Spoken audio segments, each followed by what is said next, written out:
Oh, let's get some people in here. See what's going on in this YouTube world.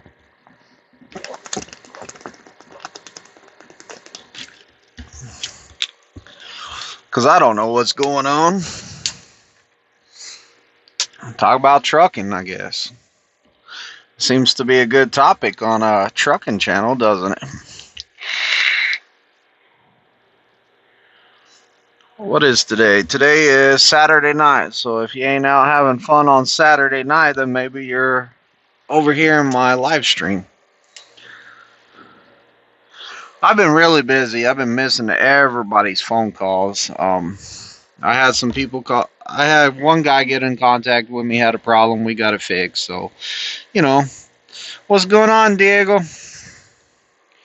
Diego, he's coming over. He's in Chicago over there getting his license changed, and bam, he's gonna come out here to Prime. Saturday night in bed at the hotel. Good, Dave. Get some rest. I worked you hard today. We did a real long day out here at the pad, so we did some driving. We did some backing. We did, just the normal stuff. Full day of work out here. Did some pre-trip. See where you're at on pre-trip. We're getting people ready to get their license. So pretty soon, one of my students, Jason, we're counting down the days now. So Sunday, Monday, Tuesday, Wednesday, 4 days, and Jason gets the test. He's been with me for a little over a week now. He's been over a week with me, and we probably put in like 20 hours of drive time, 22 hours, something like that. We put in a lot of drive time. And he knows all the backing maneuvers. He was struggling a little bit today, but we get him right back on track. He'll be good. So, hey, Dave's my student right now. Dave says, you're an awesome teacher and trainer. So that's good. Dave's happy. Dave took me to the vape shop today. I got some coils and I got some vape juice. So, that's great. He has a car here, so... So, that helps me out. So we went and got some vape juice, and I'm not vapeless. I'm not having to stretch it out.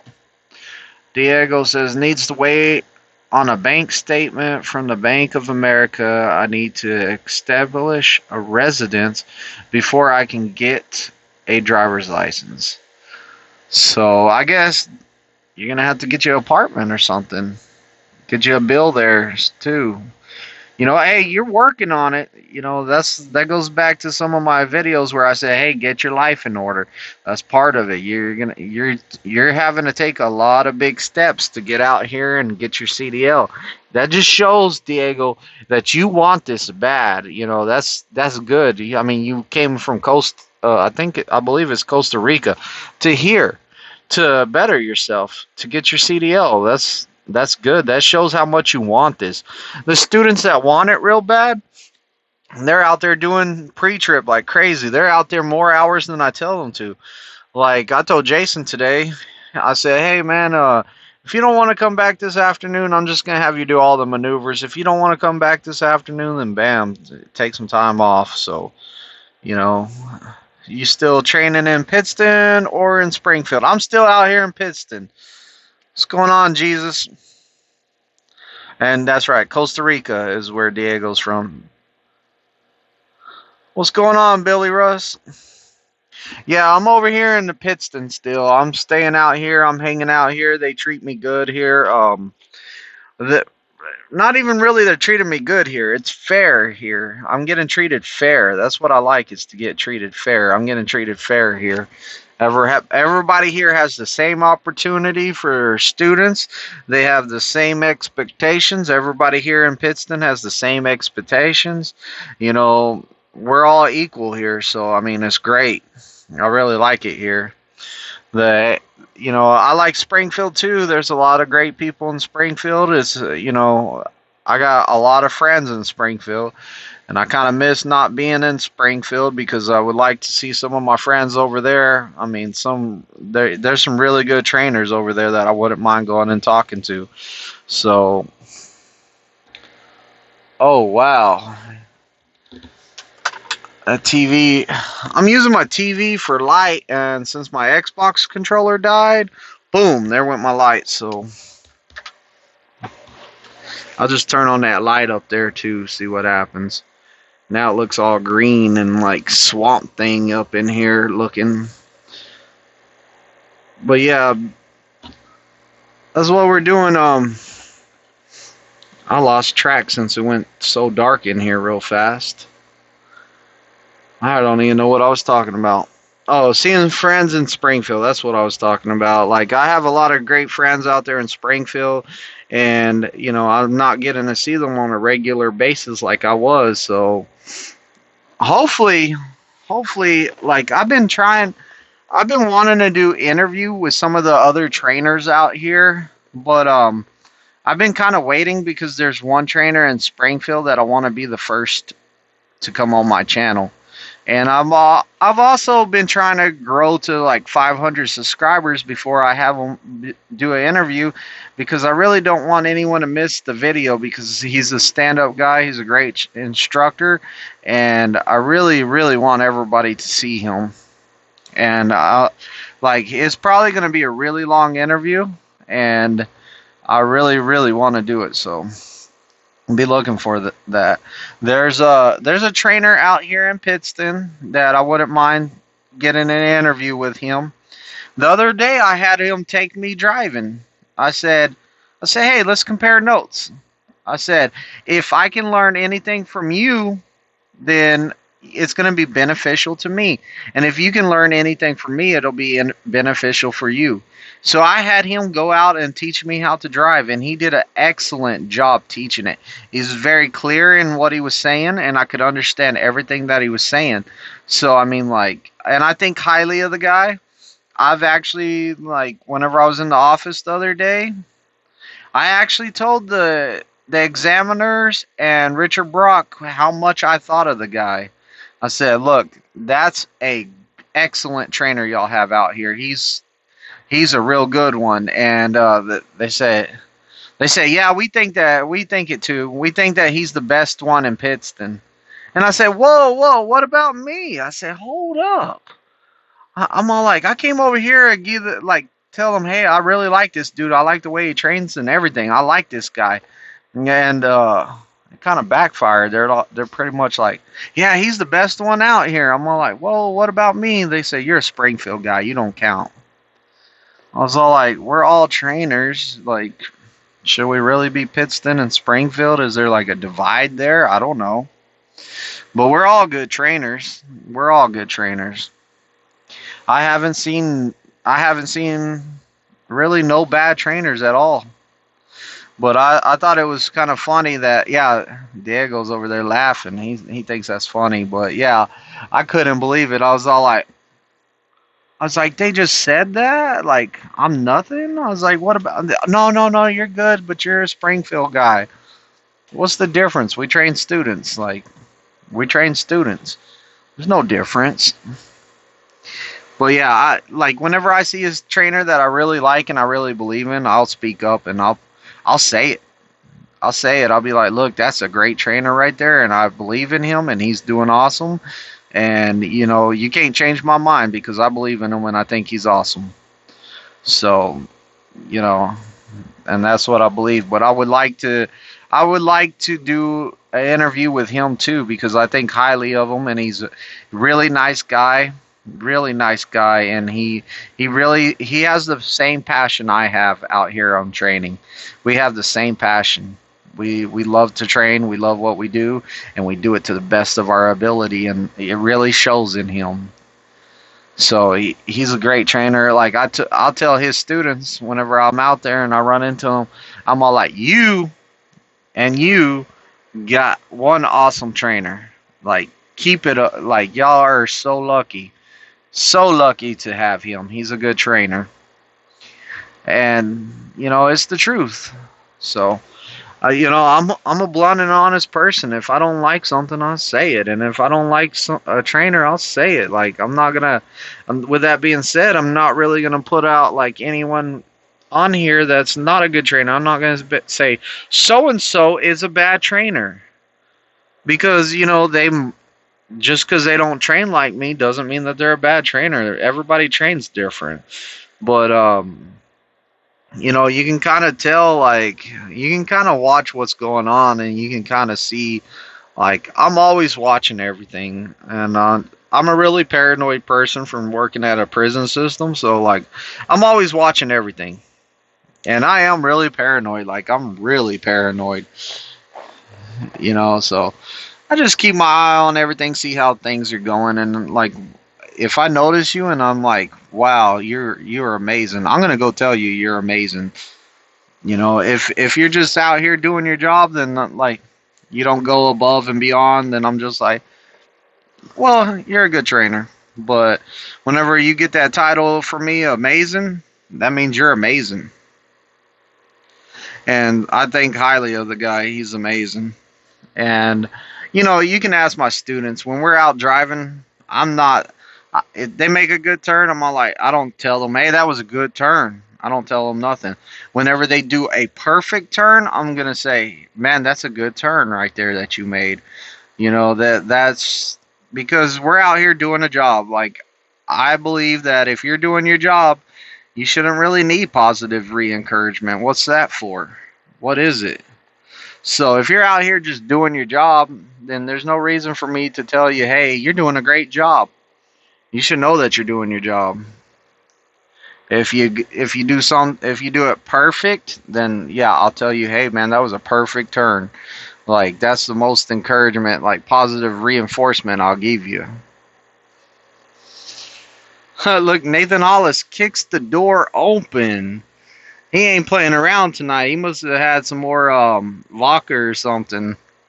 Welcome, Nathan. He'll be coming out here three years from now, probably. Once he gets his retirement, he gonna get his retirement from the state. He gonna come out here and see the world through a window of a truck. That is.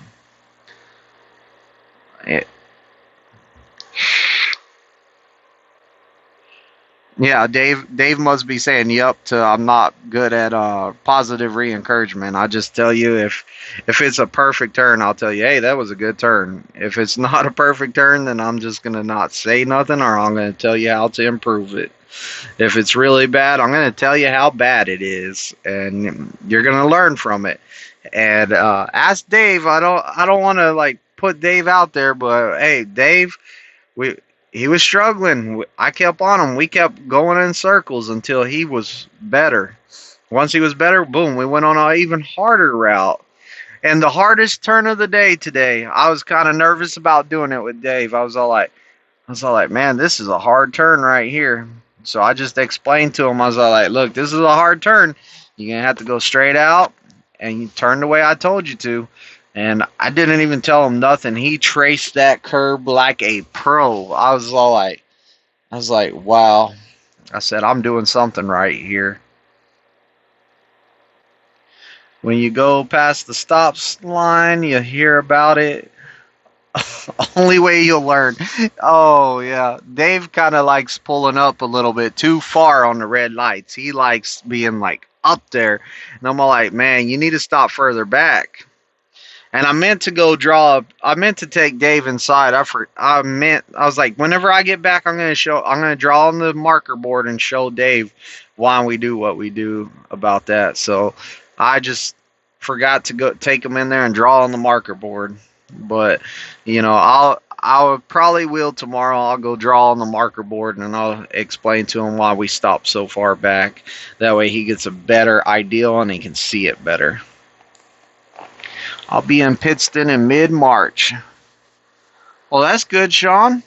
That's real good. I just want to follow your instructions on that turn. Yeah, you did follow it. You did a good job on that turn. That turn's hard. Now that I got my DOT card. Good job, Sean. Sean, awesome. Come on out here. Hollis said, Nathan says, Jesus is up to 16 subs. Can I get an amen? Oh, Jesus still don't got a video out. He's going to make it to 1,000 subscribers before me. Watch. I mean, the name's awesome. I like to think that I had help in the name, but I doubt it. But what I used to do with my TNT students is whenever I would go to bed, I told Jesus this story too. I said, "Man, you couldn't be my TNT student because this wouldn't work." And whenever I shut the curtain and went to bed, I always told myself, I said, "Jesus, take the wheel tonight. Take the wheel tonight." I said, "With you, Jesus, that wouldn't work." I would be like, the other Jesus is gonna have to take the wheel, or God's gonna have to take the wheel tonight. Yeah, he's gonna pass me up. I was fighting with diabetes, and I was supposed to be out here in January. Yeah, I remember, Sean. I remember you talking about that. But hey, look, better late than never. So I'm glad you got it under control and you could come out here. I think it's gonna be a good deal for you. You just got to keep on making sure that you're staying on top of that diabetes situation the whole time you're out here. It's hard to eat healthy out here.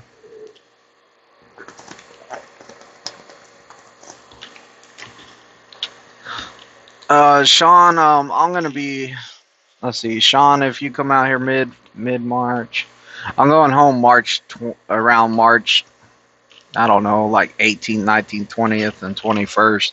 So I'm either gonna go home without a student at that time, or I'm gonna just take one guy with me home, and we're gonna go work in Springfield when I take my home time. So I'll work with my student every day, and I'll be on home time, which I really spend a lot of time with my student and stuff. So Dave says, Jason and I are going to hit Dunkin' Donuts in the morning. What do you want from there? Oh my gosh. I'll go to ATM and get you some money. But I'll text you. You know what? Let me text you right now before I forget, because I love Dunkin' Donuts. So that's cheating, Dave. That's cheating, Dave. That's his weak spot. After the 13th or so. Okay. Um I don't know if you have a trainer in mind, Sean, or if you have one set up, but I'm always like, as soon as I get an email and I get somebody here, I always lock that person into that week. So, send me an email with everything you're planning, and we'll see what it happens. I'm kind of like, I was really supposed to get this guy from Springfield next week, but it ends up that I got to test Dave on that Friday, and that's the Friday he's going to clear. So he would have to wait for me in Springfield, and all that good stuff.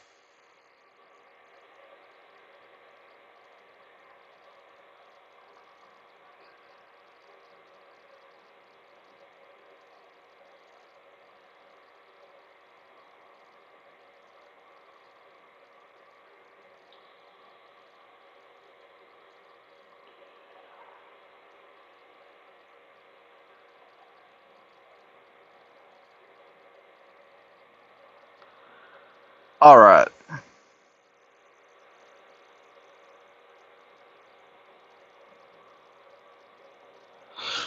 Oh, so yeah, I had to text my order of coffee to Dave before I forgot about it, but man, Dave, you're the best right there. If I could give you bonus points on your test for bringing me coffee, I would. Uh, Sean W., you won't twist it as a trainer. He's awesome. Thank you, Dave.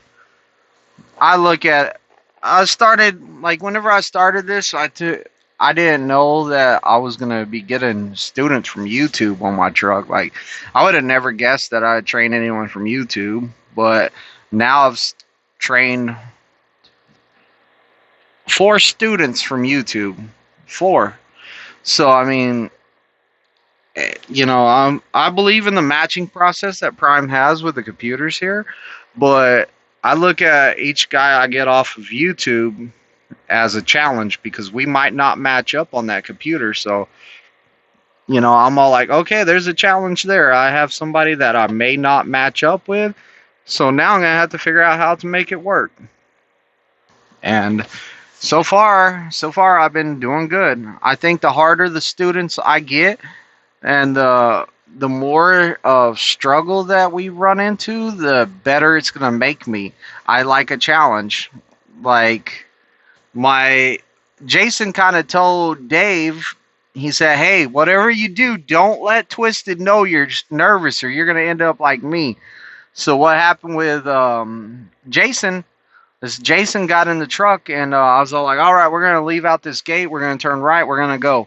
He was all like, "We're not gonna drive around the pad for a while." I was like, "Why? You nervous?" He was all like, "Yeah." So I was all like, "Okay." Guess what? We got to get rid of the nerves. We're going to take the hardest route right at the start. First day, we're going to go make all the hard turns we can. So I took Jason out. We made every hard turn you could think of. So Jason was like, he was all like, by the end of that day, he was all like, well, I'm not nervous no more. So that's what we did. How did we match up on the computer? I have no idea, Dave. I don't know. I couldn't tell you that because I didn't even ask or nothing like that. Oh, look, there's Jason right there. Heard my ears burning. Yeah, Jason told me he was nervous and we went on all the hard routes. He took every route I had the first day, and I even took him on a route that I wasn't even too sure of the other day because I was all like, it can't get no worse. I took him on this route and we got up to this stop sign and I was all like, turn right or left? I said, it says we're supposed to be on Washington Street. So I was all like, man, I don't know which way to turn. I was all like, it doesn't look like we can turn right here. I said, let's turn left. Then I get back and I'm all like, hey, I turned left on this street and we went out to this main road and made another left. And they're all like, you turn left? Where do you go? Where does it go if you turn left? I was all like, it just goes up to a neighborhood. We kind of drove through a neighborhood and then turned and got out of there. They're all like, what? I was all like, yeah. Yeah, it was crazy. But yeah, both of my students are good right now. I mean, I can't ask for better students right now. Dave got a haircut. I kind of digged his hair. I liked how his hair was, but then he cut it. I guess he cut it all off. I don't know. He didn't take his beanie off, but I noticed like the back of his head was shaved whenever I saw his beanie. I was like, oh man. Dave looked like one of those I don't know, 80s hair band guys whenever I first met him. I was all like, look at this. I could just picture him like in the fishnet stockings and like all the leather and going to like I don't know, like who's a hair band, like one of the hair bands, back then, standing in line in the concert. Dave's already has 12 videos up. Be Nightbag. He said, look, he put hashtag stalker mode on. Oh, man. I didn't know he had that many videos. I went and saw his channel today, and I think he had like 4 or 5 videos. I didn't know he has 12. I'm going to have to go check him out because I'm missing some of his videos. I rung the bell, so it should have notified me, but... Yeah, Twisted Sister. There you go. He looked like he could have been one of the band members in Twisted Sister.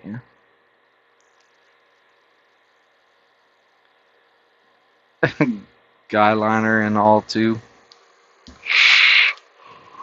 Right? Dave, you should come with some guyliner on tomorrow. Too bad you didn't have the hair no more. I kind of liked the hair. I thought it was cool.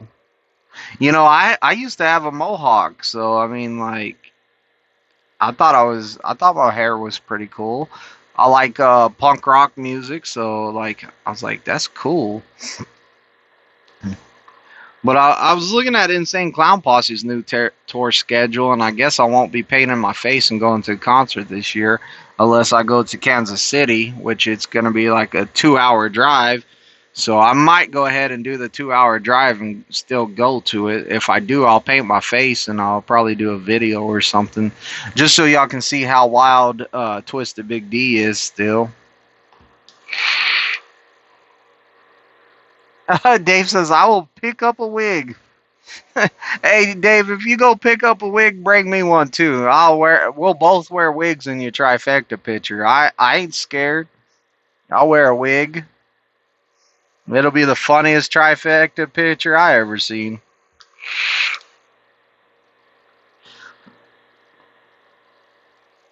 Sooner or later, I want to paint my face and come up here for a trifecta picture just to see everybody be like.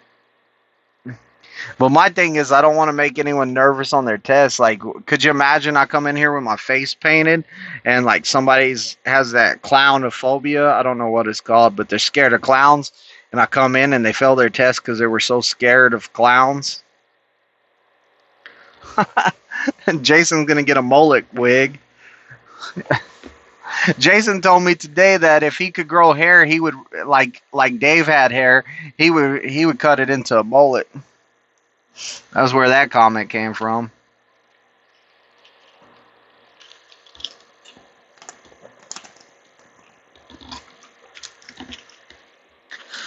I ran into a guy out here today, a Korean guy, and he was all like, "Hey, are you Twisted Big D?" I said, "Yep." And I talked to him for a while. He seemed like a real good guy. His wife's in the PSD program, and he was asking me about Prime. He came down here to like support her, and she got. I think her test is tomorrow, maybe.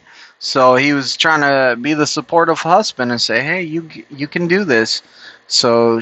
And she seemed really happy he was there because she came up and she said, "Hey, he's one of your fans." I was all like, "Oh, awesome!" Like that's what we were talking about. But he watches a lot of YouTubers, and he was talking to me about Prime, and hopefully he comes out here to Prime. I mean, that would be great.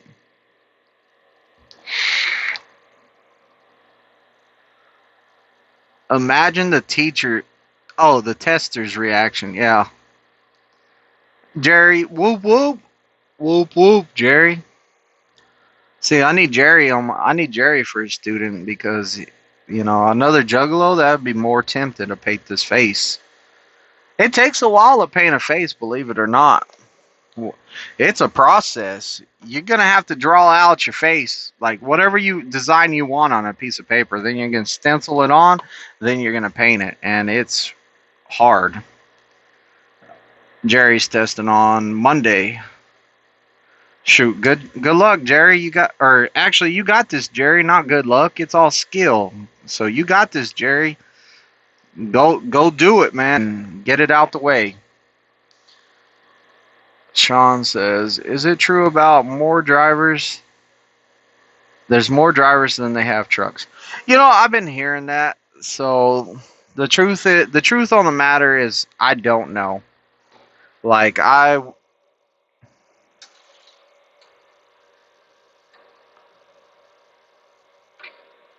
That's weird. Usually I'm the only one parked over here.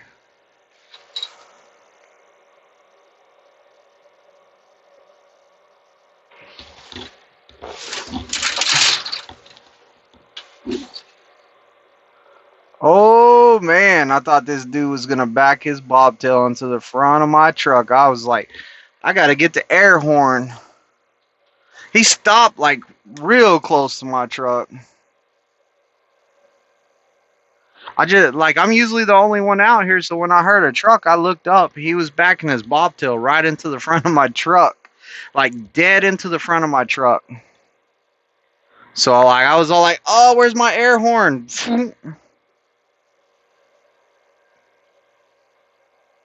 I don't know who that is. But yeah, hey, that's what you do with the air horns. Whenever you see somebody backing up about a mess up and they're about to hit your truck, you better hit the air horn. So I was so thought he was gonna hit the front of my truck with the back of his truck. He was coming right for the hood. He stopped right before he was gonna hit my truck. Like whenever I was about to pull down on it, I saw his brake lights, so he pulled up and then backed into the spot next to me. So he did not hit my truck. I really did not want to get my truck hit. But yeah, like that's not good. If could you imagine me being on live over here and my truck get hit? Hey guys, I gotta go. My truck just got hit. So yeah, I was gonna go for that air horn though. I was real quick. I was all like, oh, I can't find it. Y'all laugh or whatever, but I was trying to get my air horn. All right, is it okay? Is it true that they have more drivers than trucks? I don't know. I've been hearing that a lot. Like people have told me that, and I don't know how that's possible. We're at a multi-million-dollar company. I've also heard that there's that the reason that they're making TNT so long is that there's not enough trucks for everybody. Do I believe that? Kinda. What I have heard is that Prime's talking about not letting, like, what I have heard is that Prime said that they're not ordering no more trucks, and they're just gonna, once one truck comes available, that's when they're gonna put somebody in it. But I don't know how they're gonna do that. Like, so you're telling me we're just waiting on somebody to quit to put somebody in the truck? I don't think so. I think that they're bringing in trucks. So I don't, Sean, I really don't know. I can't answer that. I'm sorry, but I can't answer that. I pre-trip in my sleep. That means you're studying enough.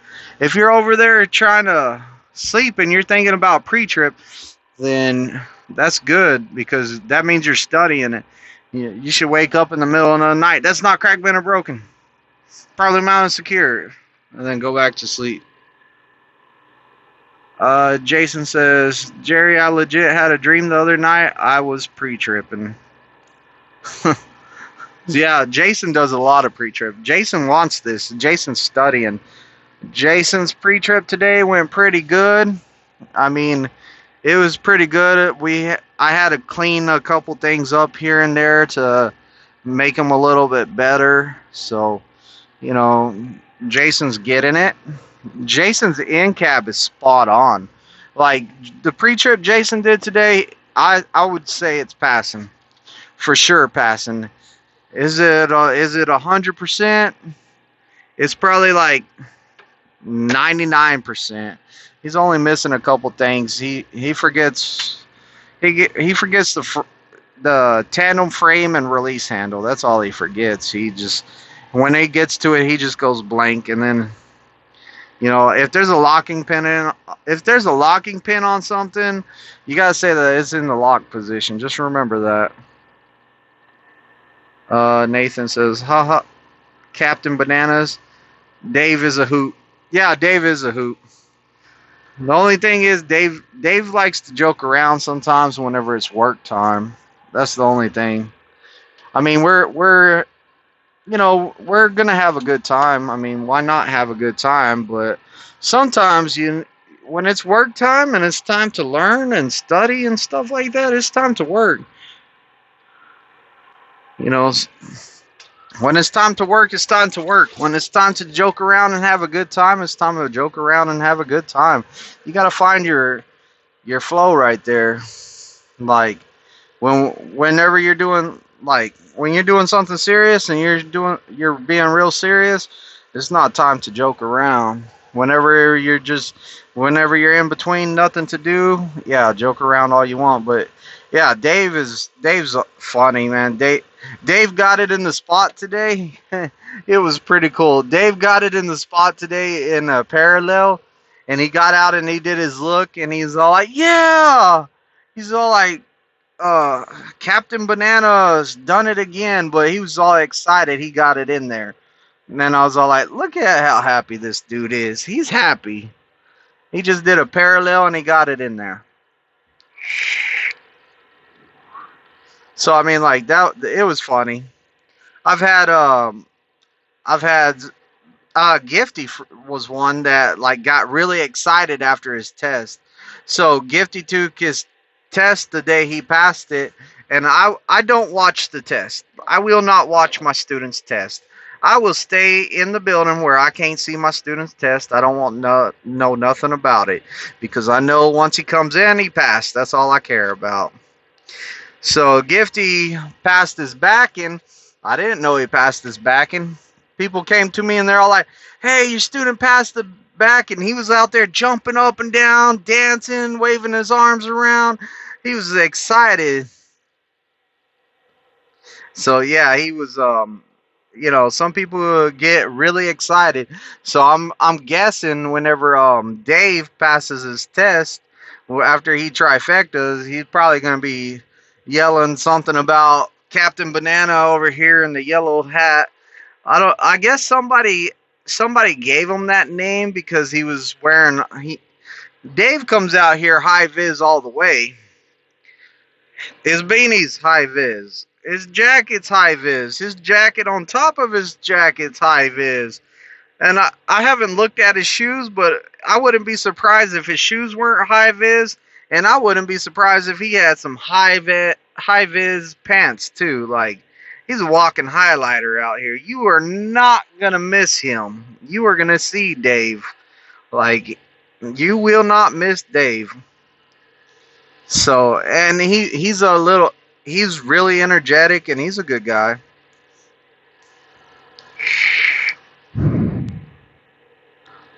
Jason said, I think his laces on his shoes are. See? High vis laces. I mean, he wants to be seen. I know if I'm walking across the parking lot in a busy truck stop, I'm going to be safe as long as I stay around Dave. Because nobody's going to miss him. He don't ever have to worry about being ran over by a truck. I've been playing a lot of games doing Mixer here lately because I got into this Mixer thing. I went and bought. Actually, Tony got me into Mixer kinda. He was all. I told him I was all like, "Hey, you know how you've been telling me to stream games because it's funny watching me play?" I was like, "Yeah." He was all like, "Hey, start Mixer." So I started a Mixer account on my Xbox, and I have a camera now. So as I'm playing games, I have a camera, but the only bad thing about it is there's no light back there. So like a lot of it's real dark. It's like that's what I look like. I mean, you can't see me real good. So now I'm all like, what I need is a lamp or something in here because like I have this light on, I have my TV on, and a light back there just so y'all can see me right now. So on the Mixer, I'm gonna have to get a light or something like that too, so you can see me better. Because I want people to be able to see me. Like I've been so tempted of taking this out and putting my clear lights back up that came with the truck.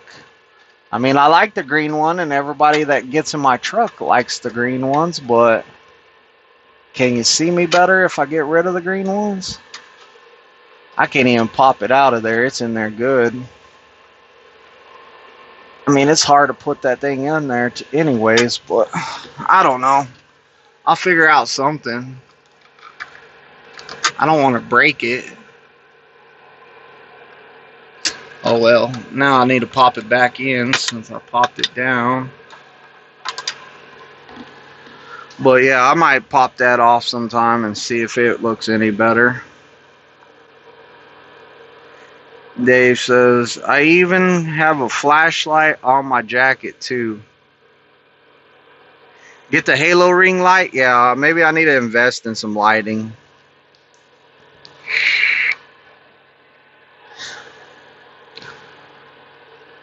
Yeah, maybe I need some lighting for sure. You're right. Definitely need some lighting. There's no light out here. It's pretty dark out here. And that's another thing that this out here they need to fix the lights out here. They have stadium lights. Half of them are laying on the ground out here, and You know, they spend a lot of money on these lights. I don't know why they haven't put them up. And they're positioned right at the ground, so you can't see nothing out there. Like, like if I wanted to do some night practice, there's no way to do night practice out here because it's so dark. I say that, and then I look out my front window, and there's actually people out here practicing at night. They got flashlights or some kind of lights laying on the ground so they can even see anything. I mean, like, you know, it's not the best thing ever out here.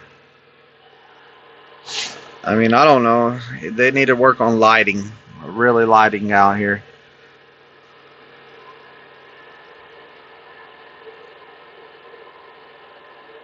Why is Batman froze on my TV? Y'all can see that? Oh, it's reflecting on the window. That's Fortnite. Batman. I got the Batman skin and all the stuff. I just turned the controller on so it'll light up. So there's light over here. So I figured that this screen would be pretty good to put some light in here. It ended up being like a blue light, but yeah, that's Batman. I can make him dance too. Where's my controller at?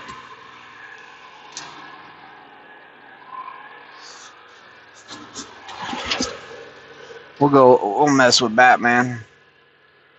There's Batman. Uh-oh.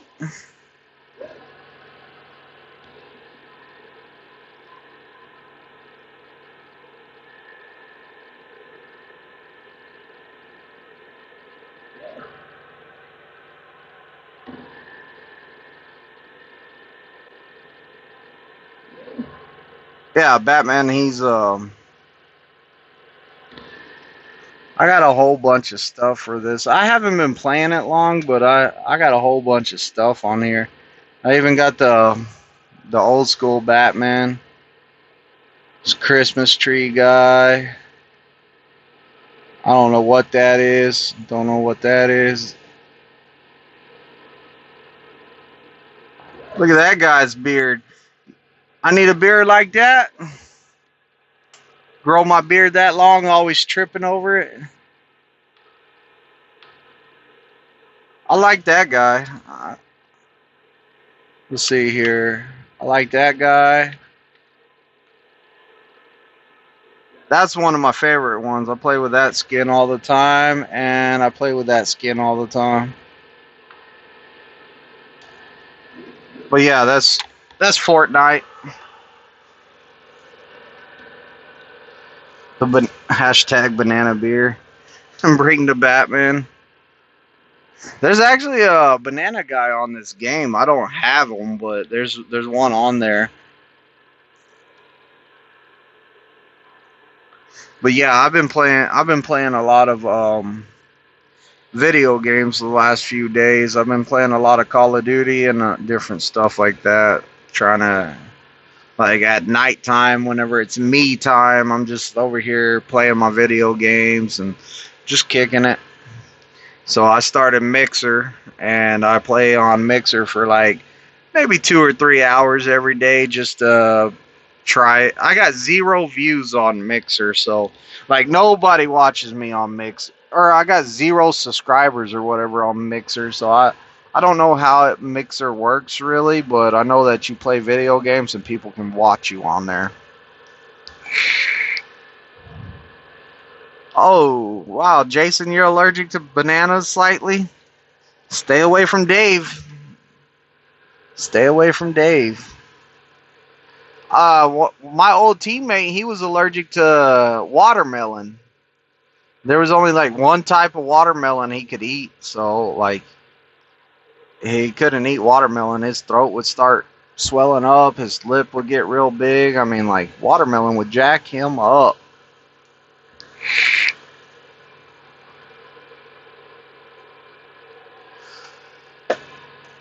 Well, yeah, I'm going to have to change the name of this video because I was just going to answer questions about Prime tonight, but everybody's been talking about other stuff.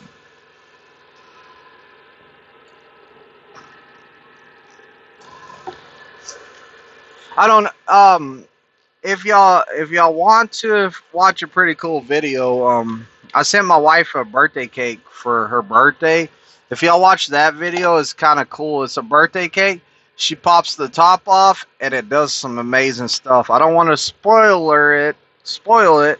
So, check out that video sometime today. It was awesome how it worked, and I thought it was really cool. Allergic to watermelon? That sucks. I love watermelon. I love watermelon too.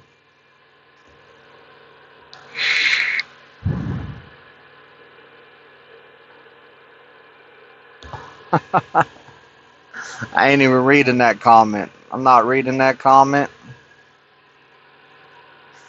But yeah, I did a video kind of on like, hey, this is the life for truckers. You're not home for every holiday, every birthday. So you better be used to it because it's going to happen like that. You're going to miss out on stuff. Any news on the Volvos? No, I haven't heard nothing about the Volvos. The only thing I keep hearing about the Volvos is when they break down, they got to go to the Volvo dealership. So you're going to be down even more. But I haven't heard much on them. I haven't even, or actually, I take that back. I was going to say I haven't seen one in a long time, but there was one at the yard I saw the other day.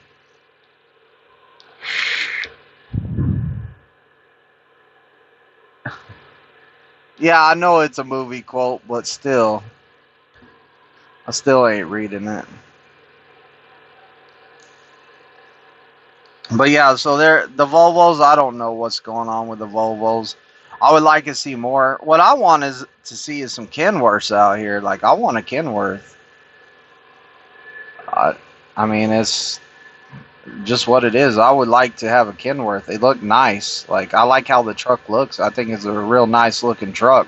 So I would love to get a Kenworth, but I don't see us getting Kenworths, or I don't think that they're even looking at getting us Kenworths. Somebody was asking me about the Mac the other day. They said, "Hey, when's Prime gonna get the Mac, the Macs at Prime?" I was like, "I don't know. I haven't heard nothing about that either. I haven't seen not one with a Prime logo on it. I haven't even seen anyone buy one and bring it to Prime, or lease one and bring it to Prime. So I don't know about those either." Those are sharp looking trucks, those Macs too. I think they're sharp looking. Sean says, I want a Kenworth W990 with a sleeper from the W900. I'm not a Kenworth guy. I don't know nothing about Kenworth, so I mean, yeah, I don't know the truck numbers, like the series is what I was trying to say. I don't know the series or the numbers or stuff. Like you got me lost whenever you're talking about models and stuff like that. I'm not very good with like every truck model. All I know is I have the 2017 body style Freightliner, and then they moved to the new one in 2018. So this truck, I'm hoping to keep it to like September, but we'll see. You don't know when your truck's gonna go, so that's another thing about being like company is you have no idea when they're gonna sell the truck you're in, so you have no idea when you're gonna have to get rid of it. With my last truck, they just they took my load from me. They said bring that load to Springfield and drop it. And I was on my way to Florida with it, and I was like, why drop this load? It has good miles. I can make it to Florida. They're all like, we don't know. Just bring it here. Okay. Weekend dispatch didn't want to tell me that I was turning the truck in. I get to driver lineup, and I was all like, hey, here's the bills to my load. I said, I don't know why they're taking this load from me. They said, oh, we got it on file that you're dropping the trailer here, and you're turning the truck in. I said, whoa, turning the truck in? They say, yeah, get with your dispatcher. I asked weekend dispatch, we don't know nothing about this. My dispatcher came in, I was like, hey, what's going on? Found out that they were kicking me out of my truck to give me another one. Surprise.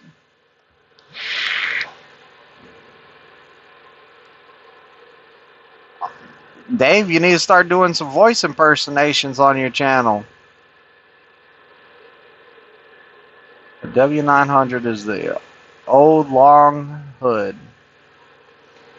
Yeah, I think everybody wants the old trucks like that. I mean, like, you think of truck and that's the truck you think about. You don't think about these Cascadias and stuff like that. You think of those old trucks, big chrome pipes on the side, coal freaking burning black smoke coming out, you know, a shifter, a shift hand, a stick about this tall, shifting gears way up here or right here.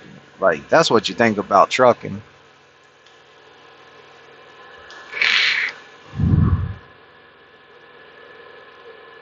Or that's what I think about when I think of trucking. I think of that guy driving next to me in that long nose Peterbilt with his seat all the way on the floor and his gear shifter, his stick way up here, and he's cruising around like slunched way down in his seat, one hand at the top of the wheel, the other one resting on top of it, just like.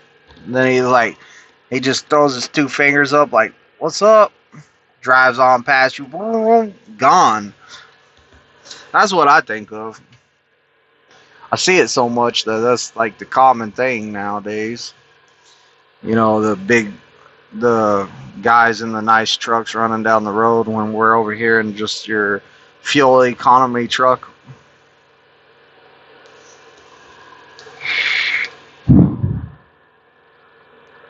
So like the bad thing I see in those old trucks though like that is like you're getting way less fuel mileage. So like if I was gonna buy a truck, and I probably wouldn't buy one of those because I wouldn't want to pay for the fuel. If I was gonna buy a truck, I'd probably buy this one I'm in. Really, this one I'm in hasn't really had no problems at all. Really, besides my license plate being bent up and the frame in the back being bent. Somebody was just like pulling out from trailers and not. They either dropped the trailer on the back of my truck, or I don't know what they did. But before I got this truck, somebody jumped the trailer, hit the back of this truck because the bar's bent, and they also looks like they were slamming trailers on the back. The whole frame's all scraped up, and the back corner of the frame is like twisted under a little bit. Just like the frame's not actually torn up, but it's like bent. I got a buddy that was trying to get to go to Prime, but he can't handle the limited speeds on the truck. Hey, what's wrong with the speeds of the truck? I hear a lot of people complaining about being governed, but you know what? I really don't think we need to go any faster, really. Like, I wish that they were all 65. They were all 65, but other than that, I really don't think anybody needs to be going 70 miles an hour or 80 miles an hour. So, I think it's too fast. And the reason that they governed us down, they brought our speed down, was because there was a lot of accidents happening. So what Prime did is they said, let's slow down the trucks and see what happens. So there was less accidents. So they said, let's go ahead and slow it down more. There was less accidents. I really don't see them slowing us down more than we already are. I really don't. And then we got a lot of people that even drive slower than what these trucks are governed at to save fuel. Like I pass Prime trucks all the time. They're only doing 55. I'm all like, what are they doing? But what they're doing is they're saving fuel. They're driving slower to save fuel. So, can't knock them for trying to save money. They're probably paying for that. I can almost guarantee you that they're the ones paying for that fuel. Is why they're driving so slow. So, Jason says, can't get no tickets. You can get a ticket if the speed limit's 55 and you're doing 65. I'll tell you that. Sean said he used to be unregulated truck and complains about the power being limited with the speed being limited. Yeah, the power being limited, I don't really know what's the ideal about that. I think that they should have left the power into it. But the governor, I'm fine with the governor. I'm not tripping about it at all. Uh, Ozzy says, Big D, what's good, buddy? Dude, life's good, man. Life's good. Did you take your? No, I think you're still in the beginning of your PSD. I was about to ask if you took your test yet, but I think you're still in the beginning.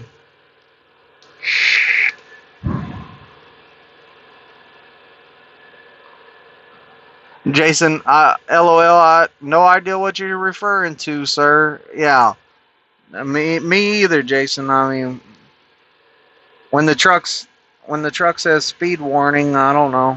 Whenever the Qualcomm says speed warning, I don't know what it's talking about either. I don't know at all what that thing's talking about when it says speed warning. We're the slowest trucks. How could it tell us speed warning? Not yet. Probably Tuesday or Wednesday. Been watching your pre-trip video. Yeah, Ozzy, I'm sorry I haven't got the driver's side fuel area on the Peterbilt. I looked at it, and then whenever somebody was all like C springs or C mounts, and I looked at that thing and they said C mounts, and I looked at that Peterbilt and I started looking around and I was all like, I'm done. I said I need to find somebody that knows what they're doing because I don't like this C mount. I never heard any such thing. I was all like, I don't even know if you get in trouble if you call it a spring hanger. You know, C mount. It's crazy looking too. I wasn't expecting the Peterbilt suspension to look like that. That was nuts. I guess it gives a better ride. It just looks weak to me. I don't know. Ours is like, solid and it's like a curve. Ours is solid and straight and it's like a curve.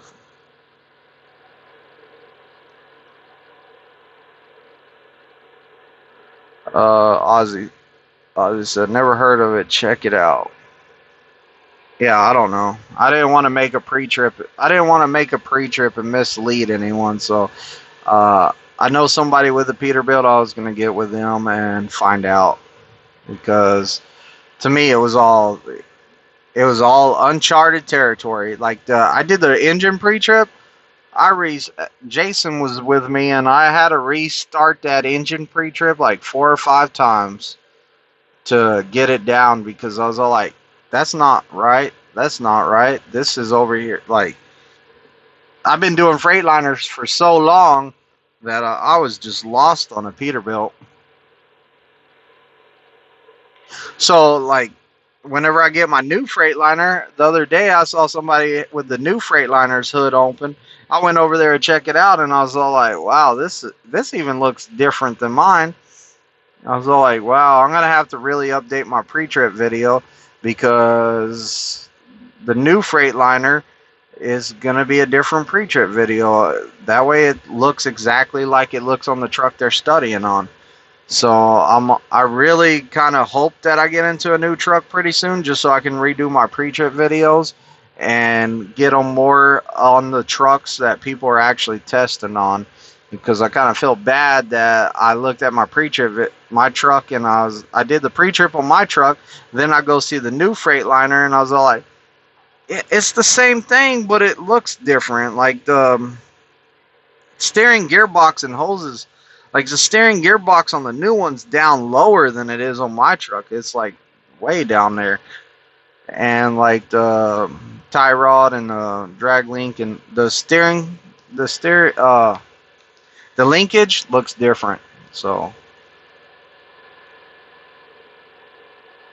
Sean said Prime should do that. I'm sure Prime has the videos on there. I'll have to go. I need to look through there. I didn't know Prime had as many videos on there as people have been showing me here recently. Like, I was all like, man, I need to do some more research.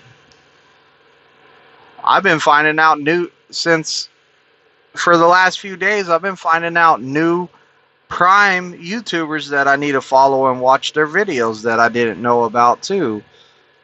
So I need to catch up on that too. I want to see what they're talking about. I want to see what's going on with them. So, I mean, I need to get out of my little box here and venture out and watch other people's videos.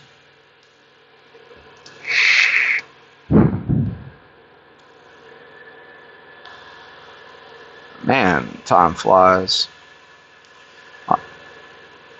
But yeah, there's a lot of good information out there. Like YouTube has a lot of information out there. So like you search the word Prime and you'll have a whole bunch of people's videos show up. I didn't even know that there was that many Prime YouTubers. When I started this, I knew of Jacob Casper, Blake Tubbs, and Crazy Bags and Chad Rich. That's all I knew of. And then I found Kiersey and Nene and is um gosh, what's his name?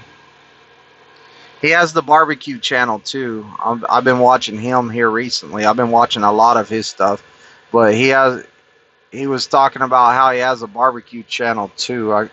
No hippie or no hippie trucking or something like that. Like I've been watching his videos. He's pretty good at talking and everything. Like I watch his videos. Then of course Highway Junkie came out with his channel. So I'm gonna be watching his channels. We exchanged numbers the other day. At the Friday, we exchanged numbers. I was like, hey, if you need any help on YouTube or whatever, I don't know everything, but if you need any help, I might be able to help you. So, if he needs any help, then he can hit me up and I'll help him the best I can. Like he had his comments not open, so I told him, I was like, hey, your comments are not open. This is what I think you need to try.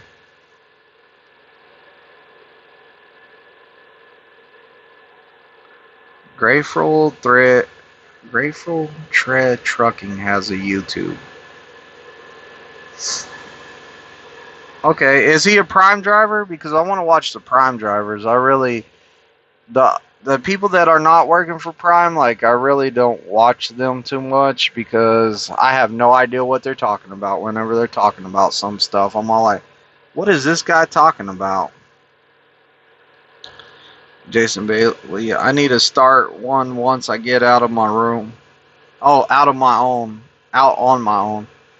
See, and that's cool too. Like some of my students, they're starting YouTube channels. Mad Dogs has a YouTube channel. I don't know what he's gonna do with it now, but he should still continue his YouTube channel. Jones, I won't be coming to Prime. Found a different company doing flatbed, better pay. Hey, Jones, it's all good. Just like I said, as long as you got your CDL, go wherever that's gonna make you happy. So, you can't beat that. You found a different company doing flatbed with better pay. Sounds good. As long as you're happy there. If you're not happy there, Jones, try somewhere else. Because, there's no reason to be unhappy in what you're doing. So I used to be the guy that said, hey, a job's a job. Work there. Work there no matter how unhappy you are because it's a job. Now I'm more like, hey, you should be happy with what you're doing. So if you're happy with what you're doing, stay there. If you're not happy with what you're doing, find something else before you quit your job. But yeah, that's good, Jones. That's real good that you found a flatbed. It's hopefully it's more local for you too, so you can be home more. But yeah, that's where I'm also saying that y'all need to do y'all's research before you make a big jump. Do your research. See what's out there. See who's paying the most. See who's like get on the YouTube channels. See how their employees talk about their company. Like hopefully you can find a real honest person out there that's going to give you the truth instead of somebody that's just like, hey, come to Prime, it's great out here. Come to Prime, it's great out here. Then you meet that person and they're all like, hey, did you put me down for a referral? And you're like, yeah. And they're all like, hey, dude, this job's horrible, man, but thanks for the referral. So no, it's OTR Regional. It's a small company outside of Chicago. Outside of Chicago. Okay. Hey, it's a start, man. It's a start. I'm guessing you already had your CDL, so you don't have to go to a trucking school. So also, when the thing also to look at is these trucking schools that get you pay them so X amount of dollars to get a CDL, and they're all like, we're guarantee you to get your CDL. Look at them and think about it. Like, do you have a job lined up already, just waiting on you to get that CDL? If you can line up a job that will take you with no experience, just getting your CDL, then more power to you. Go for it. But if you don't have something lined up and something set in stone that you're gonna get after that CDL school, then you might end up at Prime. I've seen a lot of people go get their CDL somewhere else, end up at Prime. You have no experience, none. How's that look? So make sure that y'all do research and you see. And I'm even like, I would even go as far as like, what am I gonna do after Prime? So like, say you're like, man, I really want my CDL, and I could do a year with Prime to cover that contract, but I really want to be home more than over the road. So do your research, find out what's in your area that you're going to do trucking in, and find out how many years of experience they require, stuff like that. It doesn't hurt to call people. Call and find out how much experience needed for the job that you truly want. And then come out here to Prime or wherever you go to get your CDL. Make sure that you go ahead and get your CDL, complete that year so you don't owe nobody no money. And then once your year's up, then you jump over to that other company. If you end up liking that other company and it's making the bills and you're happy over there, then stay. If not, you can always come back to Prime or look for another company. That was my goal when I came out here. I said I'm going to do a year with Prime, and then I'm going to go to the oil field and drive truck in the oil field because it's a lot of money.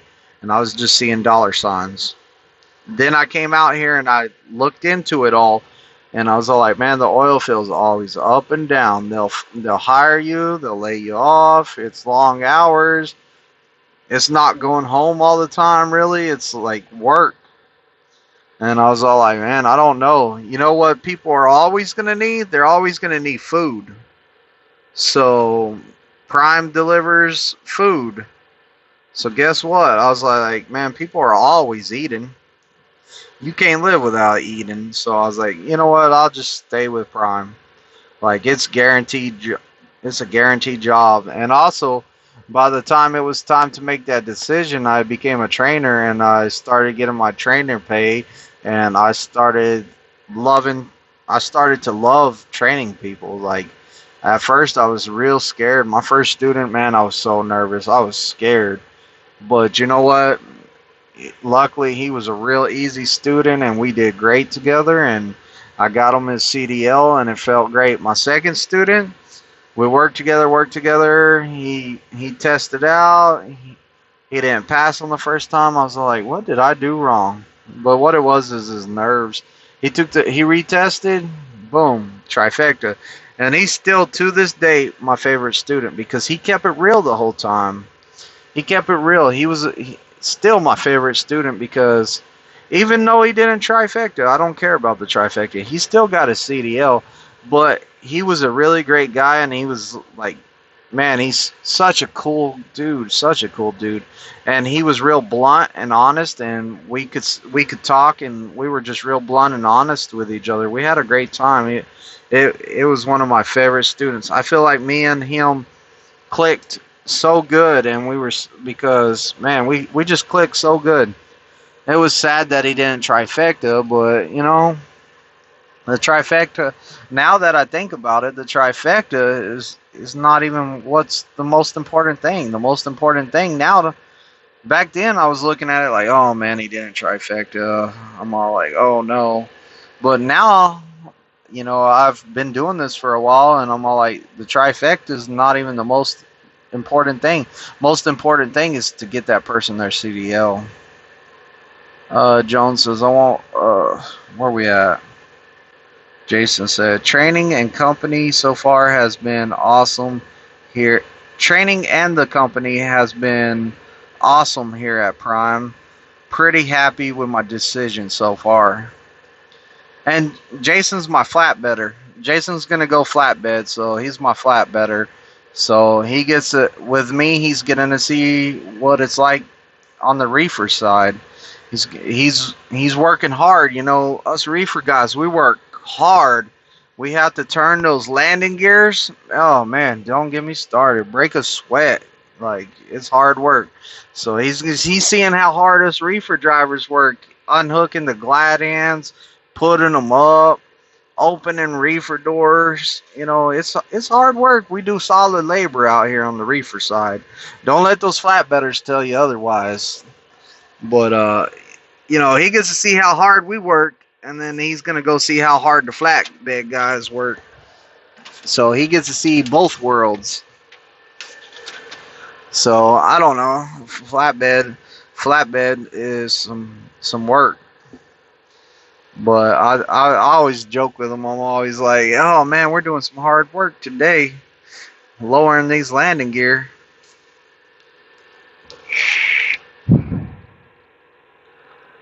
He actually, we took a trailer and we delivered it in Jersey, so he gotta go over there and see what that was like. We come when you take a trailer to the PLM or PML, whatever it's called over there. You have to go down this road, and you come down the road and it's dead end. He was all like, I never been there before. When he sees that dead end sign, he goes, "What are you gonna have me do? Back out of here or do a U-turn or something?" I was all like, "Nah, man, just keep going."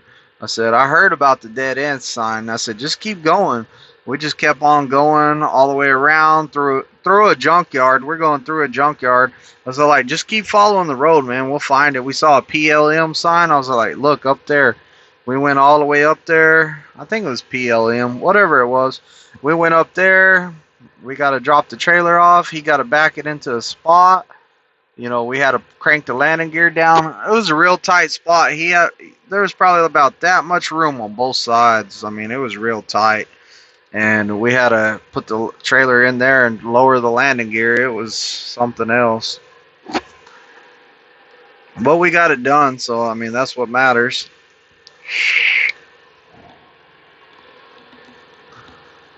And not to give, like, the flatbed guys, man, I don't know if some of y'all ever seen some of the docks the flatbed guys back into, but there's like an inch on both sides of the trailer on the bars, and they back the trailer fully into this with an inch on both sides, all the way to the back, and that way the forklifts can come and drop the stuff right on the pallet, right on the flatbed, back it out, go get another one, put it next to it, and you know that stuff right there looks tight. I looked at that, I seen pictures of it, and I was just like, man, I don't know if I could have backed it in there. That looks extremely tight. Like, no kidding, it's tight. Like, to me, I look at that and I'm all like, ooh, I would be even scared of that.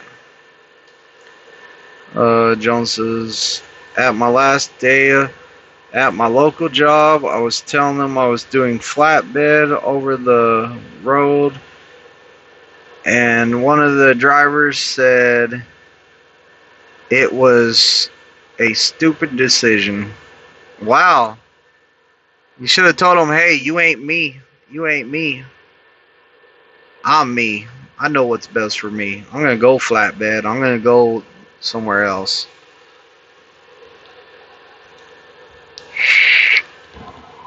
I love how quick people are to judge you for what you're doing. Like, people told me they did. Whenever I left the prison, people were telling me, are you sure that this is going to be what's best for you? Are you sure? And I was all like, I don't know, but I got to do something. I got to pay my bills. And they said, man, you know you can always come back, but we're just looking out for you, man. We want you to be all right, so just make sure, hopefully this is the right decision for you. And right now I look at it and I'm all like, man, I'm glad I came out here. I really am. I'm glad I'm doing what I'm doing. So, you know what's best for you, and you might feel like maybe you're doing the wrong thing right now, but you'll never know if you don't try. If you don't try to go do something else, you're never gonna know that it was the right decision or the wrong decision. So, give it a shot. If it doesn't work out, I'm sure you can go right back to your old job, Jones.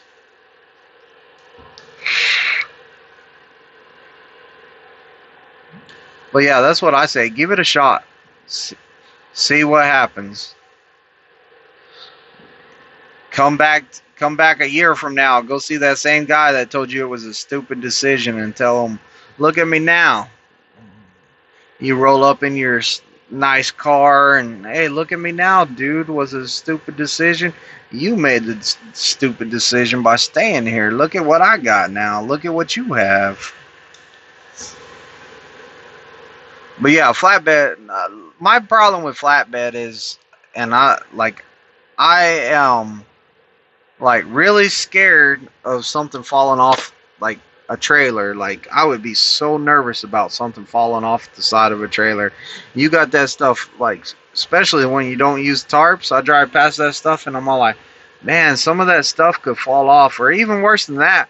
I've seen stuff strapped down and pipes sliding out of the back of the flatbed, and I'm all like, wow, like that's kind of scary. Pipes sticking out the back, like they wiggled loose and they're coming out the back. Like, what's going on here? Like, I don't know if it was because they didn't strap it down right or what it is, or if they just start wiggling out.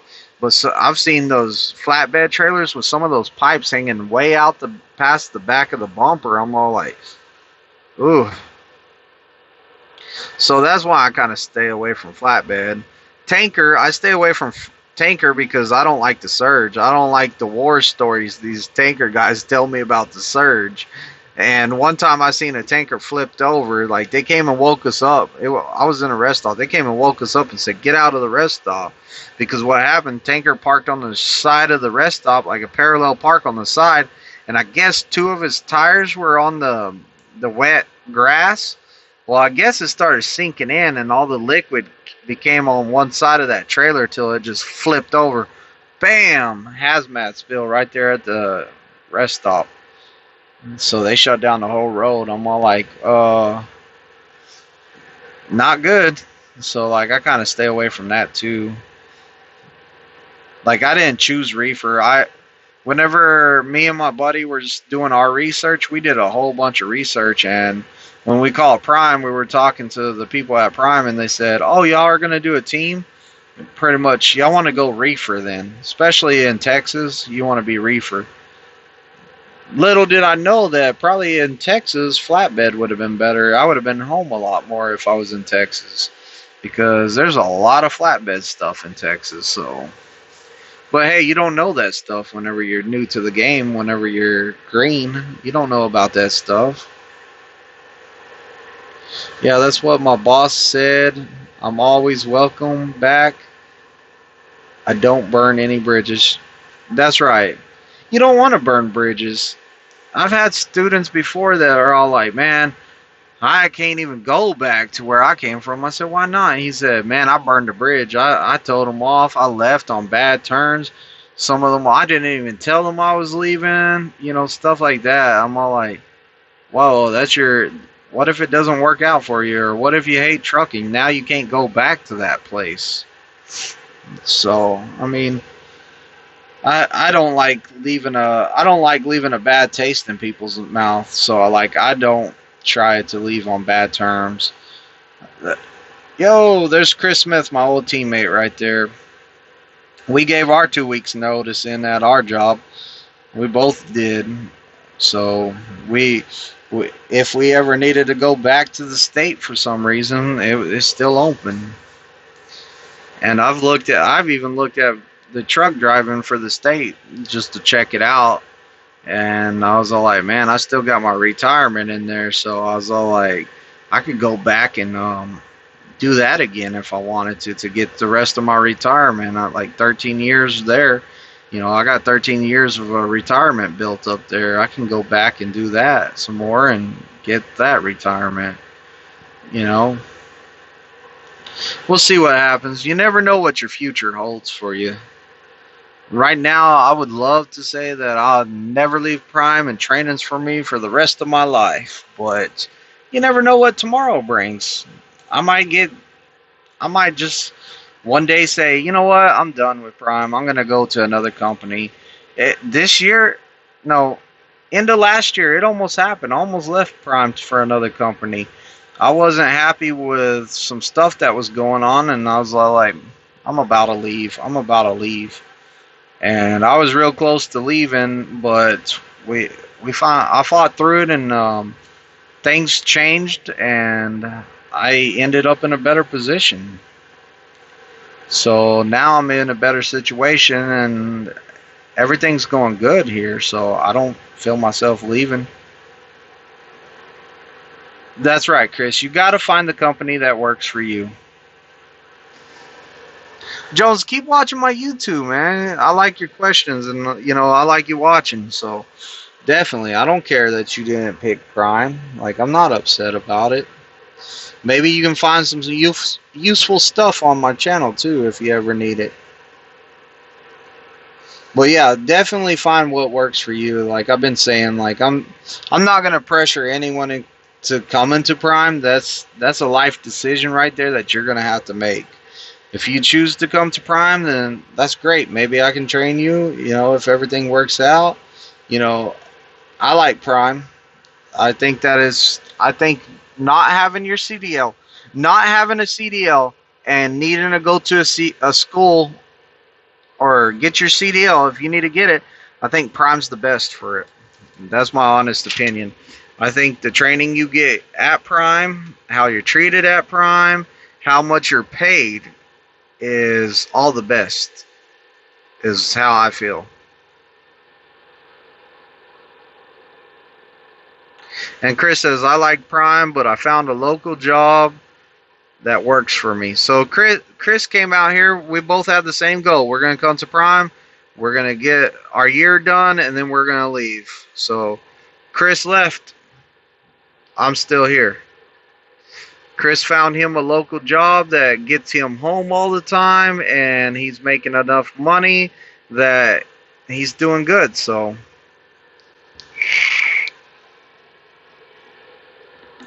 Chris found NFI, and he's been happy with them. So, that's another company to look at. If you're going to NFI, that's the guy you need to talk to, Chris Smith. Go ahead and hey, if you're going to NFI, send me an email, and I will send it to Chris. I'll either copy it and send it to Chris, or I'll get you his phone number or give you his phone number. Let y'all get in touch with each other, and Chris can give you information about NFI if anyone's looking at NFI. I never know. Maybe somebody on my channel is looking at NFI. So Chris would be the guy. And maybe they have a referral bonus program, and Chris can help you out enough to help you decide if it is for you or if it's not for you. And boom, put them down for a referral. It'll help him out, and he might have some information that you really want. And if you need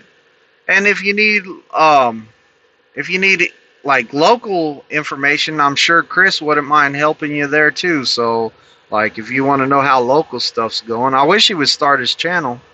What's going on, TJ? It's been a while, TJ. You've been working too hard out there doing TNT. TJ's a real good guy. I'm pretty sure I would bet money on it that he trifected, but I can't remember. I remember he tested that day. I'm trying to think. TJ, did you try? He tested the same day as Tony.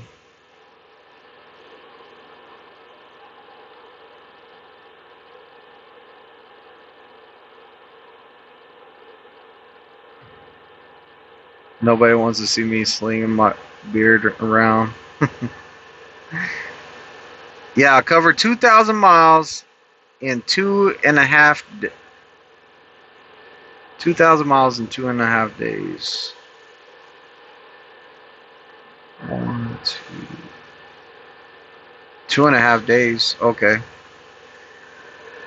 That's good, I guess, TJ. And yeah, TJ did trifecta, so yeah, he did trifecta. I thought he did, but I wasn't gonna bet money on it. Sweet, I did 467 miles today and 3 stops in 9 hours. Chris is running. His truck ain't governed. Y'all were talking about governed trucks earlier. Chris's truck ain't governed. Or if it is governed, it's governed at like 70 or something.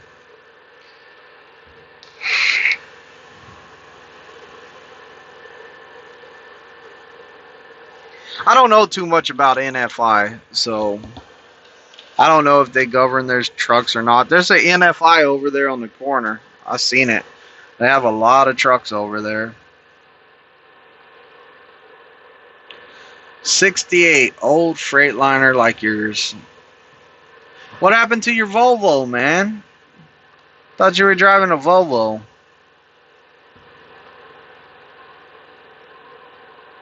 Hey, whoever asked me about a Volvo earlier, there's your guy. He used to drive a Volvo.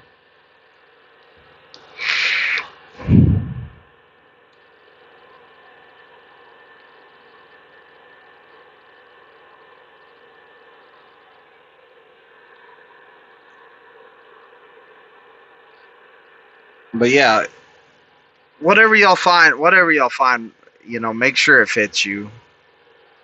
Sean, RST has the Volvos. So RST has the Volvos.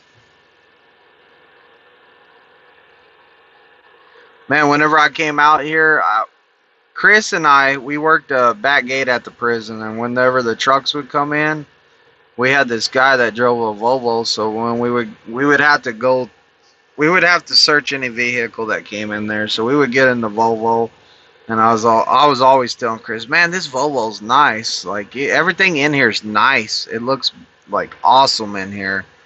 But yeah. That's the closest I ever been to a Volvo is I've been inside a Volvo. I gotta look around in there and see what it was like. I liked my Volvo backed up like a manual truck.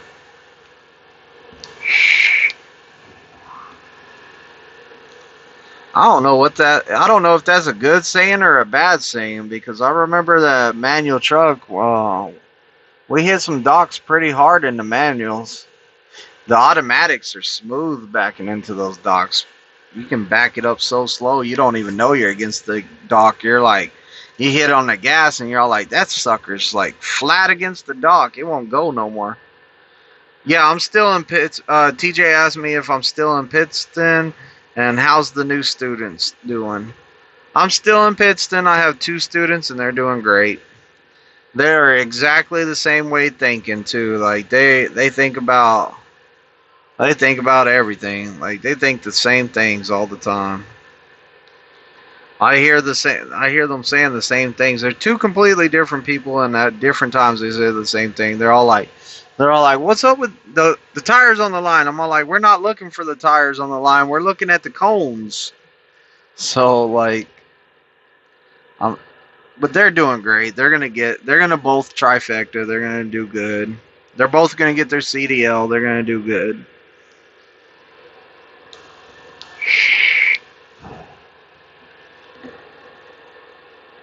TJ, he's a real good guy. If y'all run into TJ, y'all ever meet TJ, he's a good guy.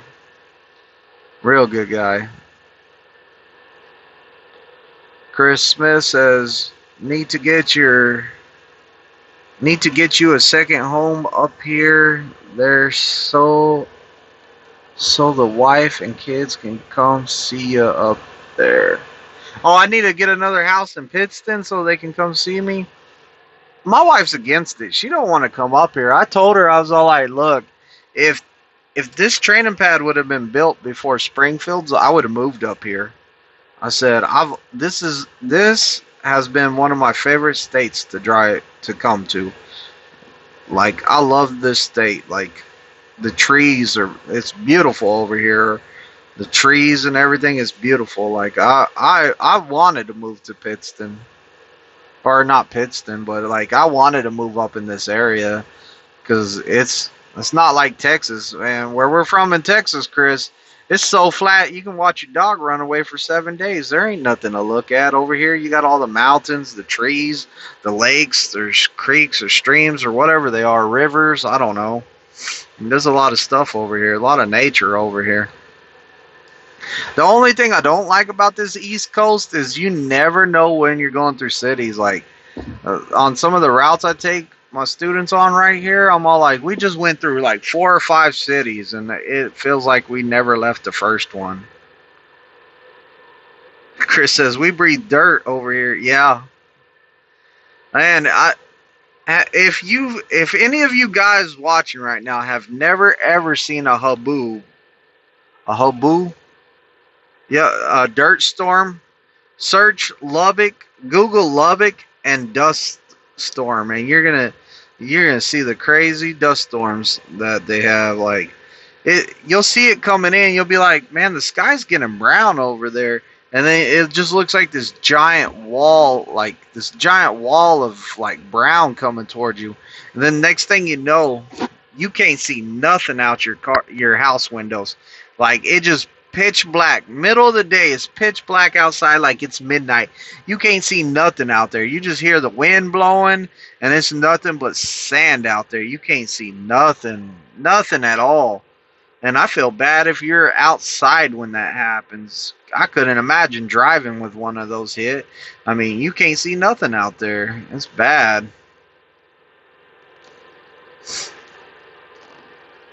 TJ, thanks for the kind words.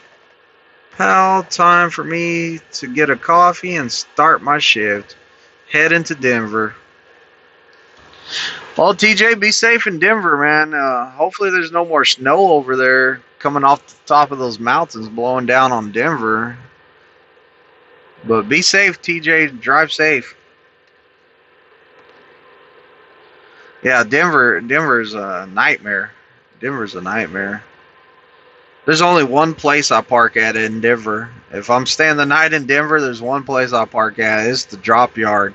I don't park anywhere else. I don't like the Saps Brothers over there. I don't like the truck stops over there. I park in the drop yard only.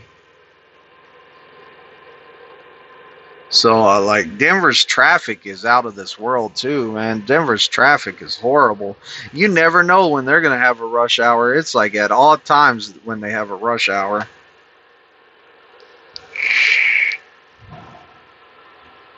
But Denver's not the worst place I ever drove.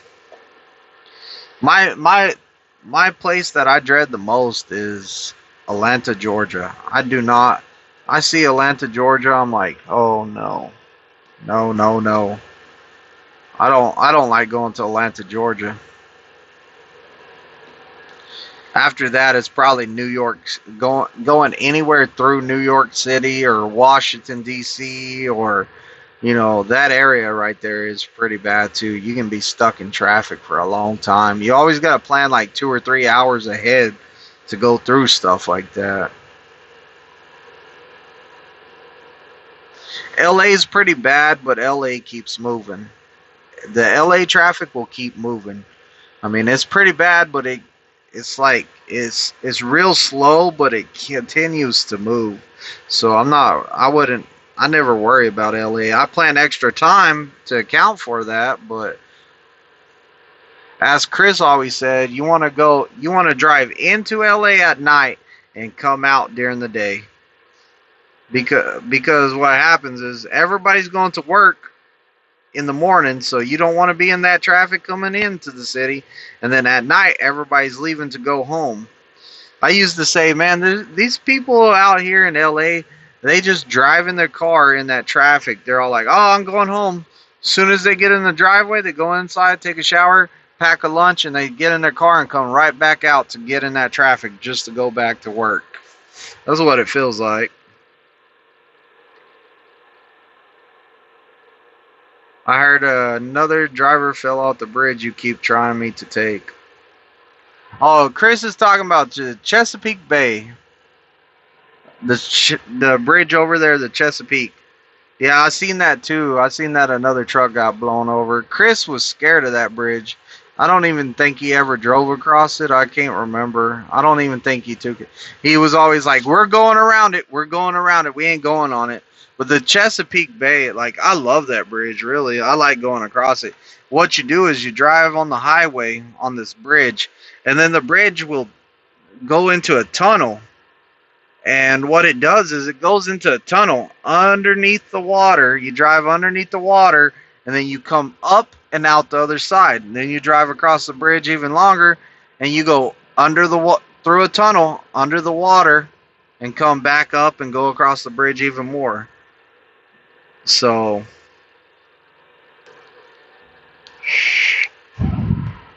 I took it one day, Chris, while you were asleep. I know that you were passed out, and I was all like, "Man, I wish Chris was up to see this." I remember going across it once while you were on the truck. I took it with you. I took it with Jacob. I've taken it a couple times while I was solo. I live 30 minutes. Judge Miller says I live 30 minutes from the Chesapeake Bay Bridge. ... It's a cool bridge, Judge. Chris says, "Oh my God, we're lucky to still be alive." Man, that's a rare case. Like, probably like the last 3 years, probably only 2 trucks have got blown over the bridge and into the water. I guess whenever you come out the tunnel, sometimes the wind's blowing, so you go into the tunnel and it's all calm, and I guess you're not paying attention. When you come out and the wind blowing real hard, I guess drivers are not. I don't know if drivers are not paying attention or not getting ready for it or what's going on, but they had 2 trucks come out of the tunnel that I know of that came out of that tunnel. The wind caught them and blew them, and they went over the rail, and the truck went into the water. So, it happens. That's why every time I come out of a tunnel, I slow down. I slow down more than I should. Like, if the speed limit's 50 through the tunnel, I come out of there 45. And I have both hands on the wheel. And I'm just like, okay, if the wind blows, I'm going to control this thing. Just because it makes me feel more safe. And that's every tunnel I go through.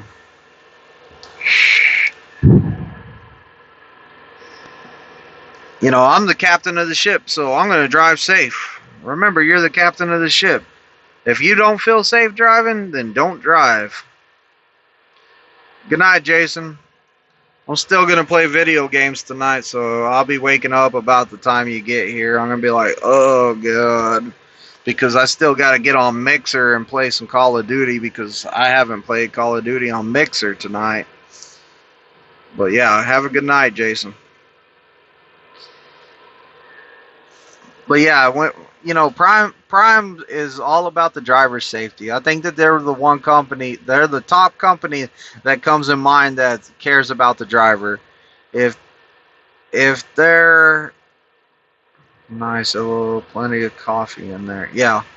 But Prime cares about their drivers, and they preach it to you. Like, they make sure that you know that you're the captain of the ship. If you feel unsafe to drive, then pull over.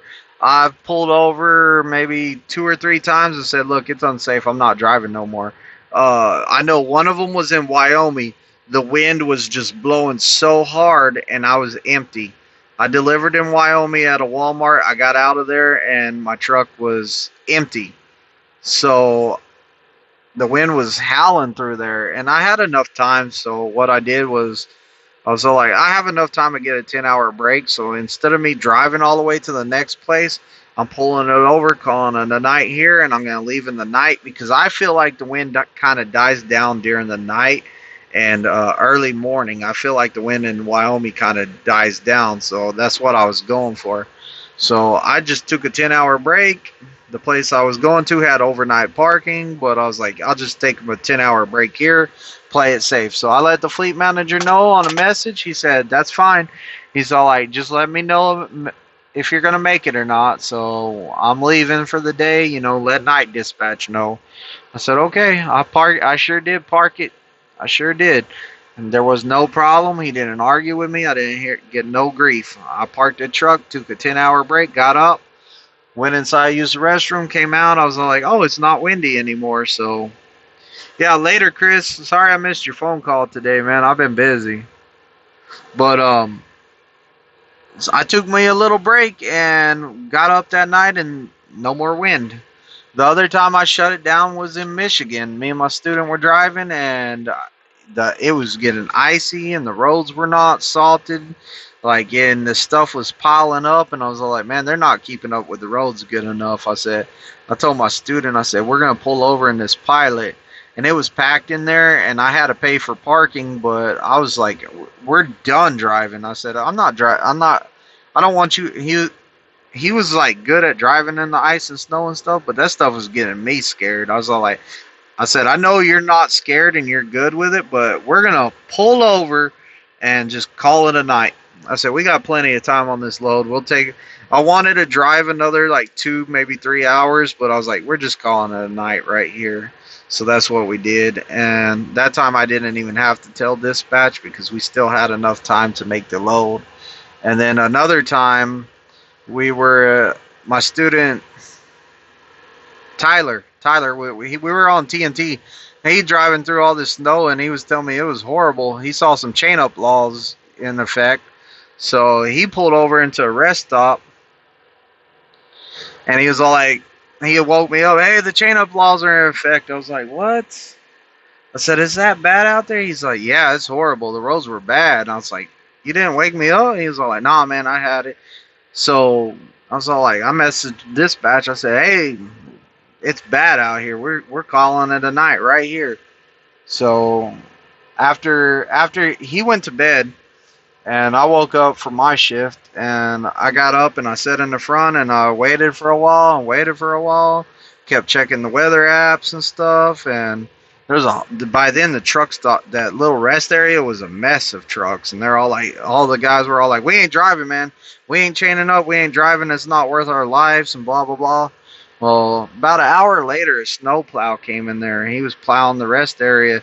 He started honking his horn. He said, it's good, go, it's good, no more chain up law. So, man, everybody started in the trucks. We took off, and they had to reschedule my load, but I'm not. If it's so bad out there that I need to chain up, I'm not driving. They can clean that up and fix it. I'm not going. You put the chains on for the deep snow. You don't put it on for ice. I can drive on ice.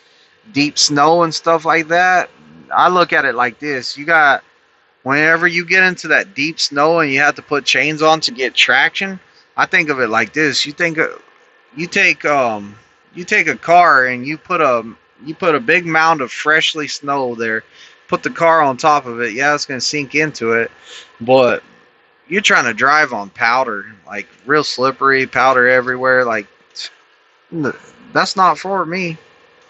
Judd Miller says the Chesapeake Bay Bridge has people that will drive your vehicle across if you are scared.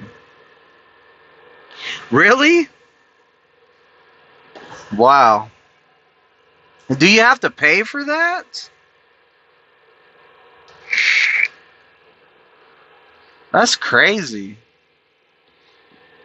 You think if people were that scared to drive across the Chesapeake, they would get a map out and map around it? Like, it's going to take a long time to map around that whole bay, but if you're that scared, you think that you would just map around it instead of driving across it.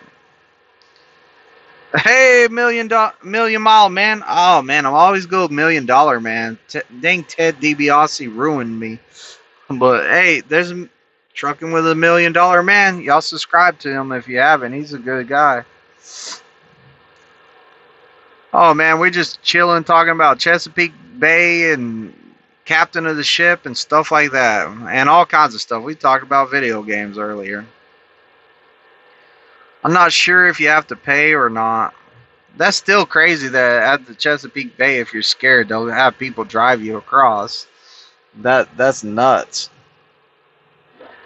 That's real nuts.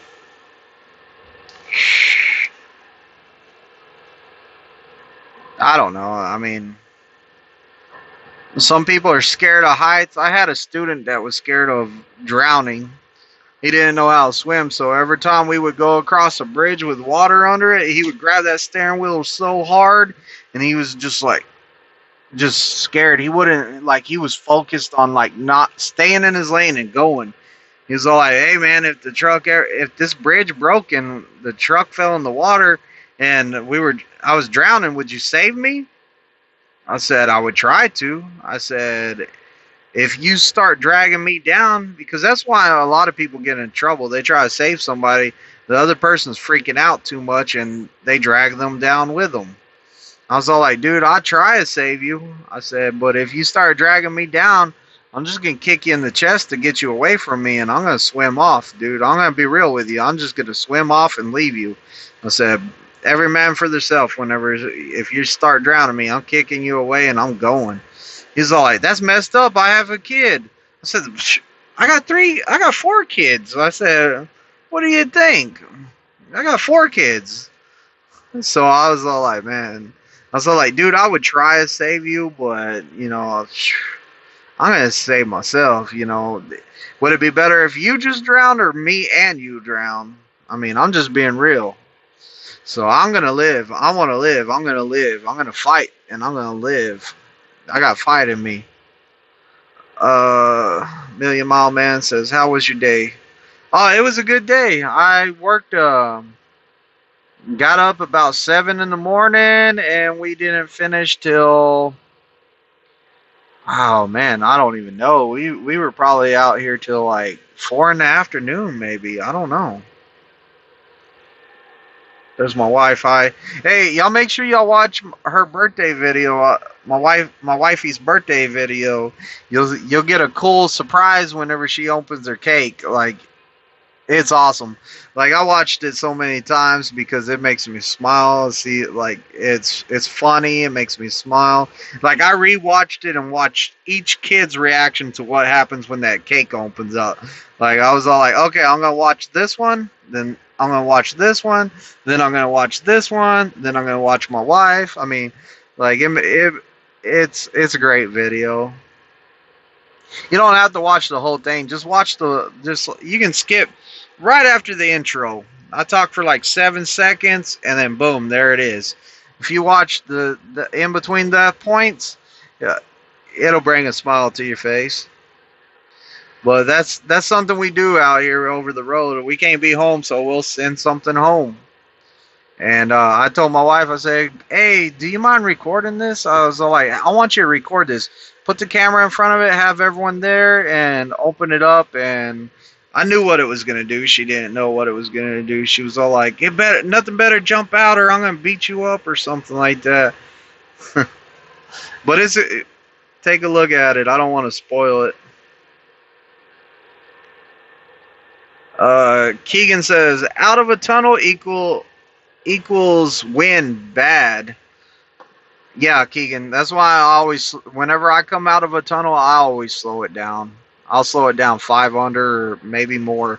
So a lot of times I'll judge how windy it is before I go in that tunnel. I go, "Okay, that's about this windy. It's going to be like times 2 or 3 on the other side." So I even adjust for the worst whenever it's windy on one side, especially the Chesapeake Bay. Like, I'm always on point on the Chesapeake Bay, because I was telling my buddy about it, and then next thing you know, it's all over Facebook about a truck getting blown over the side of it. Now it just happened again, like a couple days ago or something like that. Maybe beginning of the month, I saw it on Facebook. If it's on Facebook, it's true. Facebook doesn't lie. That's true news on Facebook. It's not fake news.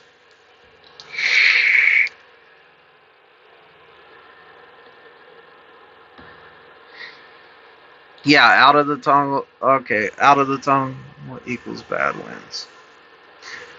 But yeah, that's some tunnel safety. Maybe sometime I need to do tunnel safety. If you're coming out of a tunnel, just remember the wind is going to be really bad on the other side. Or even worse than that. I went through a tunnel one time. It was a real nice day on one side. I went through the tunnel and it was winter on the other side. I was like, what the heck just happened? That happened to me right here in PA. I was going through that freaking tunnel and where was I at? I think I was on some road out here, and I went up. I was all like, "It's a nice day," blah blah blah. I was all like, the weather said it was gonna be snowing up here. Like, I was like, man, there ain't even a cloud in the sky. I went through that tunnel, other side, snowing. I mean, it wasn't like the ground. It wasn't icy or nothing like that. It was just snowing, and it was like, it was snowing a lot. But they were salting it and everything. But it was shocking that one side of the tunnel was dry, clear day. The other side was bad. Also, I went through there with who did I go through there with? Who was that? I think it was Gifty. Yeah, I think it was Gifty. I think me and Gifty we went through a tunnel. We went through a tunnel, and we were in this storm, and we kept on hitting big pockets of rain, like bad rain. And I was all like, dude, when we come out of this tunnel on the other side, it's going to be pouring down rain. We went through the tunnel, we came out the other side, and it was barely raining. And I was all like, what the heck? I looked at my weather map again, and right when we went through the tunnel, the storm was moving over that mountain. So I was all like, oh wow, the tunnel actually saved us on that one because like my weather app had it all red, like it was raining hard, and I was like, shh. I was like, man, don't freak out. It's gonna be raining on the other side pretty hard. But we got lucky, and it just went right over the mountain as we went through the tunnel. Like, I don't know how you could even time it better than that. Well, guys, my water bottle's empty. See, it's empty, and I gotta get to bed because I gotta be up in, 7 in the morning. I get up early. We work early, so I'm gonna get out of here. But make sure you subscribe if you're new to the channel, and hit the like button on this video so it'll give it some better stats and everything. I don't know how it works, but I'm gonna get out of here, go to bed. Everyone over the road, y'all be safe out there. Drive safe. Everybody have a good night, and really, really make good decisions in your life, and you'll be good.